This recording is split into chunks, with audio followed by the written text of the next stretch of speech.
Hi guys, welcome to another episode of current affairs. आज की तारीख है 19 फरवरी 2021। हमारे दो चैनल्स हैं, पिनाकल और फ्रंटियर आईएएस, और अगर अभी तक आपने इन चैनल्स को सब्सक्राइब नहीं किया है तो सब्सक्राइब करना बिल्कुल ना भूलिएगा। साथ ही साथ इस बेल आइकन को जरूर प्रेस करना है ताकि हमारी आने वाली हर वीडियो की नोटिफिकेशन आपको मिल सके। हमारी दो वेबसाइट्स हैं, sscjlpinacle.com और beljidhaka.com। इन दोनों को विजिट करना बिल्कुल ना भूलिएगा। और ये सेशन दोनों चैनल्स पर सुबह 4 बजे अवेलेबल हो जाता है। साथ ही साथ for daily videos, PDF and monthly magazine आप हमारे टेलीग्राम हैंडल्स फ्रंटियर आईएएस और एसएससीजीएल पिनाकल ऑनलाइन को ज्वाइन जरूर करें। स्टार्ट करेंगे प्रीवियस क्विज के साथ। मैंने आपसे पहला क्वेश्चन पूछा था कि किस राज्य के मुख्यमंत्री को Skoch chief minister of the year award से सम्मानित किया गया है, तो इसका सही जवाब था आंध्र प्रदेश। और दूसरा क्वेश्चन पूछा था कि पुडुचेरी के लेफ्टिनेंट गवर्नर का अतिरिक्त कार्यभार किसे सौंपा गया है, तो इसका सही जवाब था तमिलिसाई सौंदरराजन। स्टार्ट करेंगे फर्स्ट क्वेश्चन। देखो आज के सेशन का, संयुक्त राष्ट्र मानवाधिकार परिषद यानी यूएन ह्यूमन राइट्स काउंसिल की सलाहकार समिति के पहले भारतीय अध्यक्ष कौन बने हैं, तो इसका सही जवाब है option number B, Ajay Malhotra. तो पूर्व भारतीय राजनयिक अजय मल्होत्रा मानवाधिकार परिषद की सलाहकार समिति यानी एडवाइजरी कमेटी के अध्यक्ष के रूप में चुने जाने वाले पहले भारतीय बन गए हैं। अजय मल्होत्रा रूसी संघ में भारत के राजदूत के रूप में काम कर चुके हैं। यहाँ उन्हें तस्वीर में देखिए। वह 1977 में भारतीय विदेश सेवा यानी इंडियन फॉरेन सर्विसेज में शामिल हुए। 1979 से 1982 तक उन्होंने केनिया और सेशल्स जैसे देशों के साथ भारत के संबंधों को और मजबूत बनाने के लिए नैरोबी में उच्चायोग में भी सेवा दी। 1985 से उन्होंने जिनेवा में संयुक्त राष्ट्र में भारत के स्थायी मिशन में प्रथम सचिव यानी फर्स्ट सेक्रेटरी के रूप में भी कार्य किया। यहाँ पर एक रिवीजन की बात करें तो अंतरराष्ट्रीय सौर गठबंधन यानी इंटरनेशनल सोलर अलायंस के नए महानिदेशक बने थे डॉक्टर अजय माथुर। भारतीय अमेरिकी वनिता गुप्ता को यूएसए में एसोसिएट अटॉर्नी जनरल के रूप में नामित किया गया है।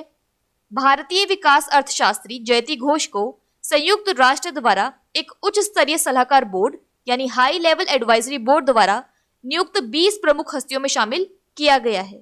अगला क्वेश्चन देखो, कौन सा देश ईरान रूस समुद्री सुरक्षा बेल्ट 2021 में शामिल हो गया है, तो इसका सही जवाब है ऑप्शन नंबर डी, भारत। तो भारत हिंद महासागर यानी इंडियन ओशियन के उत्तरी भाग यानी नॉर्दर्न पार्ट में ईरान रूस समुद्री सुरक्षा बेल्ट 2021 नामक 2 दिवसीय नौसेना अभ्यास में ईरान और रूस में शामिल हो गया है। भारतीय नौसेना जहाजों के चुनिंदा समूह के साथ अभ्यास में शामिल हुई है। ड्रिल 17,000 वर्ग किलोमीटर के क्षेत्र को कवर करेगा। इसमें समुद्र और वायु लक्ष्यों पर शूटिंग, जहाजों को मुक्त करना और एंटी पायरेसी ऑपरेशन शामिल होंगे।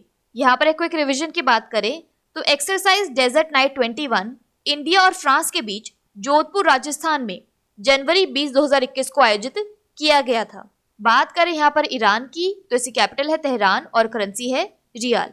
अगला क्वेश्चन देखो, जापान सरकार द्वारा किस राज्य के डॉक्टर थंगजाम धबाली को ऑर्डर ऑफ राइजिंग सन से सम्मानित किया गया है, तो इसका सही जवाब है ऑप्शन नंबर सी, मणिपुर। तो मणिपुर टूरिज्म फोरम के संस्थापक अध्यक्ष डॉक्टर थंगजाम धबाली को जापान सरकार द्वारा जापान और भारत के बीच आपसी समझ और दोस्ती को बढ़ावा देने के लिए उनके स्थायी योगदान के लिए ऑर्डर ऑफ राइजिंग सन से सम्मानित किया गया है। डॉक्टर धबाली ने मणिपुर पर्यटन मंच के अध्यक्ष के रूप में 2012 से 2017 तक अपने कार्यकाल के दौरान दोनों देशों के बीच ऐतिहासिक संबंधों को मजबूत किया। यहाँ उन्हें तस्वीर में देखिए।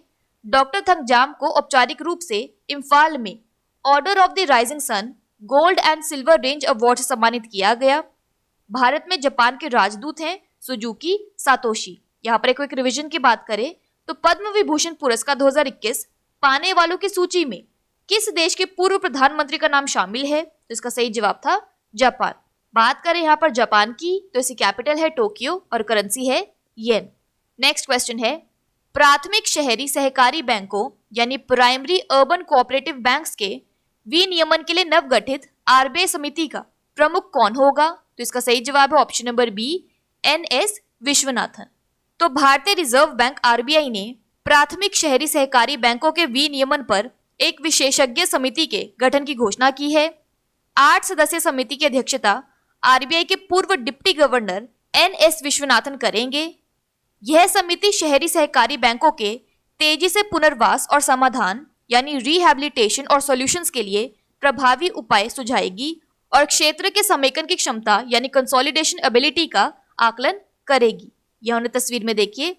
अन्य सदस्य नाबार्ड के पूर्व अध्यक्ष हर्ष कुमार भानवाला और national federation of urban cooperative bank और क्रेडिट सोसाइटी के अध्यक्ष ज्योतेंद्र एम मेहता शामिल हैं। अगला क्वेश्चन देखो, राउरकेला में भारत के सबसे बड़े हॉकी स्टेडियम का नाम किस स्वतंत्रता सेनानी के नाम पर रखा जाएगा? तो इसका सही जवाब है option number B, Birsa Munda. तो ओडिशा के मुख्यमंत्री नवीन पटनायक ने हाल ही में राउरकेला में भारत के सबसे बड़े हॉकी स्टेडियम की आधारशिला रखी है और इसका नाम पौराणिक स्वतंत्रता सेनानी बिरसा मुंडे के नाम पर रखा गया है। उन्होंने पेयजल, सिंचाई, स्वास्थ्य, बुनियादी ढांचे और स्मार्ट सिटी विकास यानी drinking water, irrigation, health, infrastructure and smart city development जैसे क्षेत्रों में 5,000 करोड़ रुपए की विकासात्मक परियोजनाओं यानी डेवलपमेंटल प्रोजेक्ट्स का उद्घाटन किया। अब ये पॉइंट आपके लिए बहुत इंपॉर्टेंट है कि राउरकेला में बन रहे नए अंतर्राष्ट्रीय हॉकी स्टेडियम में पुरुषों के हॉकी विश्व कप 2023 का आयोजन किया जाएगा। यहाँ पर एक रिविजन की बात करें तो ओडिशा ने जनाग्रह सिटी गवर्नेंस अवार्ड्स में सर्वश्रेष्ठ राज्य और सर्वश्रेष्ठ नागरिक एजेंसी का पुरस्कार जीता है। जस्टिस एस मुरलीधरन ने ओडिशा उच्च न्यायालय के मुख्य न्यायाधीश के रूप में शपथ ली।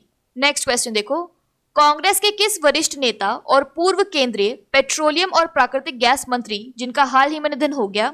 इसका सही जवाब है option number C, captain Satish Sharma. तो कांग्रेस नेता और पूर्व केंद्रीय मंत्री कैप्टन सतीश शर्मा का कैंसर से लड़ने के बाद निधन हो गया। वह 73 वर्ष के थे।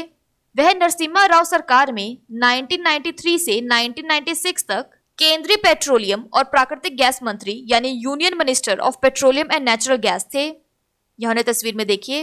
वह पहली बार जून 1986 में राज्यसभा के सदस्य बने और बाद में राजीव गांधी की मृत्यु के बाद 1991 में अमेठी से लोकसभा के लिए चुने गए। वह बाद में जुलाई 2004 से 2016 तक राज्यसभा के सदस्य रहे। अगला क्वेश्चन देखो, किस मंत्रालय ने हाल ही में जल जीवन मिशन शहरी के तहत एक पायलट पेयजल सर्वेक्षण शुरू किया है? तो इसका सही जवाब है ऑप्शन नंबर बी, आवास और शहरी मामलों के मंत्रालय यानी ministry of housing and urban affairs. तो आवास और शहरी मामलों के मंत्रालय ने जल जीवन मिशन शहरी के तहत एक पायलट पेयजल सर्वेक्षण शुरू किया है। मंत्रालय ने 10 शहरों रोहतक, आगरा, सूरत, बदलापुर, तुमकुर, कोच्चि, मदुराई, भुवनेश्वर, चूरू और पटियाला में यह जल सर्वेक्षण शुरू करने का निर्णय लिया है।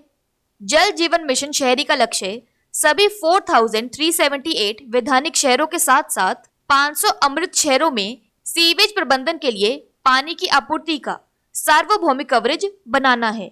अगला क्वेश्चन देखो, हाल ही में लंदन के डिजाइन म्यूजियम में प्रदर्शनी के लिए कौन सा AI रोबोट खबरों में है? तो इसका सही जवाब है ऑप्शन नंबर बी, आइदा। तो लंदन के डिजाइन म्यूजियम में मई या जून 2021 में रोबोट आइदा की पेंटिंग प्रदर्शनी का आयोजन किया जाएगा। आइदा का नाम एडा लवलेश के नाम पर रखा गया, जो दुनिया की पहली महिला कंप्यूटर प्रोग्रामर और गणितज्ञ थी। आइदा मानव विशेषताओं वाला एक रोबोट है। यहाँ उसकी तस्वीर देखिए। AI कलाकार को ऑक्सफोर्ड विश्वविद्यालय के टेक्नोलॉजी एक्सपर्ट्स के एक समूह द्वारा बनाया गया था। उसकी शारीरिक विशेषताओं में उसकी आंख में एक माइक्रोचिप और एक रोबोटिक हाथ शामिल है और वह एक ग्राउंड ब्रेकिंग एल्गोरिदम पर आधारित है। 2019 में वह पेंसिल का इस्तेमाल करने और बिना किसी मानवीय सहायता के कला बनाने वाली दुनिया की पहली AI ह्यूमनॉइड बन गई। नेक्स्ट क्वेश्चन देखो, kho kho super league championship trophy 2021 किसने जीती है? तो इसका सही जवाब है ऑप्शन नंबर ए, पहाड़ी बिलास। तो पहाड़ी बिलास ने इंदिरा गांधी इंडोर स्टेडियम में खेले गए 2021 super league kho kho championship में पैंथर्स को हराकर खिताबी जीत हासिल की। चैंपियनशिप को kho kho federation of India और अल्टीमेट खो खो द्वारा आयोजित किया गया। यह प्रथम उच्च प्रदर्शन मूल्यांकन यानी हाई परफॉर्मेंस इवैल्यूएशन और वैज्ञानिक मूल्यांकन प्रशिक्षण शिविर यानी साइंटिफिक असेसमेंट ट्रेनिंग कैंप के हिस्से के रूप में खेला गया। नेक्स्ट क्वेश्चन देखो, साइमा उबेद किस खेल से संबंधित है? तो इसका सही जवाब है option number A, power lifting. तो साइमा उबेद कश्मीर की पहली महिला बन गई हैं जिन्होंने पावर लिफ्टर के रूप में करियर चुना है। यह उन्हें तस्वीर में देखिए। पहली बार जम्मू और कश्मीर पावर लिफ्टिंग एसोसिएशन ने श्रीनगर में महिलाओं के लिए पावर लिफ्टिंग प्रतियोगिता का आयोजन किया था। साइमा ने 255 किलोग्राम वजन उठाकर स्वर्ण पदक हासिल किया। बात कर लेते हैं आज के सेशन के क्विक समरी की। तो यूएन ह्यूमन राइट्स काउंसिल के एडवाइजरी कमेटी के पहले इंडियन चेयरपर्सन बने हैं Ajay Malhotra. Iran Russia maritime security belt 2021 में इंडिया शामिल हो गया है। जापान सरकार ने order of rising sun Manipur के थंगजाम धबाली को दिया है। प्राइमरी अर्बन कोऑपरेटिव बैंक्स के लिए आरबीआई कमेटी के हेड बने हैं एनएस विश्वनाथन। इंडिया के लार्जेस्ट हॉकी स्टेडियम का नाम बिरसा मुंडा के नाम पर रखा जाएगा। Former union minister captain Satish Sharma का हाल ही में निधन हो गया। पायलट पेयजल सर्वेक्षण Jal Jeevan mission urban ministry of housing and urban affairs ने शुरू किया है। AI robot Aida London design museum में एग्जीबिशन के लिए खबरों में है। Kho kho super league championship trophy 2021 पहाड़ी बिलास ने जीती है। कश्मीर की साइबा उबैद पावर लिफ्टिंग से जुड़ी हुई हैं। बात कर लेते हैं आज के सेशन के क्विज फॉर द डे के। आपका पहला क्वेश्चन है साइमा उबैद किस खेल से संबंधित है, और आपका दूसरा क्वेश्चन है संयुक्त राष्ट्र मानवाधिकार परिषद की सलाहकार समिति के पहले भारतीय अध्यक्ष कौन बने हैं। इन दोनों क्वेश्चंस का आंसर आपको नीचे कमेंट सेक्शन में जरूर करना है, और अगर अभी तक आपने हमारे चैनल्स को सब्सक्राइब नहीं किया है तो सब्सक्राइब करना बिल्कुल ना भूलिएगा। साथ ही साथ इस बेल आइकन को जरूर प्रेस करना है ताकि हमारी आने वाली हर वीडियो की नोटिफिकेशन आपको मिल सके। हमारी दोनों वेबसाइट्स और टेलीग्राम हैंडल्स को ज्वाइन जरूर करना है। Thank you so much.